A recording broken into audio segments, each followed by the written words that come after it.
First Samuel 7 through 9, the men of Kiriath Jearim brought the ark to the house of Aminadab, where it remained for 20 years. Samuel encouraged the Israelites to remove their foreign gods and serve only the Lord, which they did.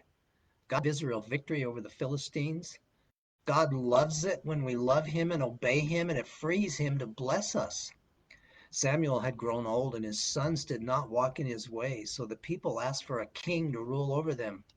Samuel was not pleased, and neither was the Lord, who said, "They have rejected me from being their king over them." Who is sitting on the throne of your heart? Who's your king? God told Samuel to give the people what they asked for. He does that sometimes, and to warn them of the details of serving and supporting a king. They did not heed the warnings and still demanded a king. God orchestrated events so that tall and handsome Saul, a Benjamite, son of Kish, out looking for lost donkeys, would make contact with Samuel, to whom the Lord had revealed that Saul would be the people's king. God gave the people the impressive looking king he knew they wanted. The external appearance looks good, but let's see in the coming chapters who Saul is on the inside, where it really counts. You know, God looks on the inside, in the heart of a person. What does he find when he looks in your heart? Does he find Jesus at work there? Luke 9, 18 through 36, the teaching, power, and authority of Jesus are becoming well known, and Jesus asks his disciples, "Who do people say that I am?" In other words, how do they explain me?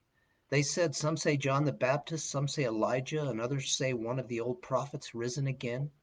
When Jesus asked, "But who do you say I am?" Peter answered, "The Christ of God."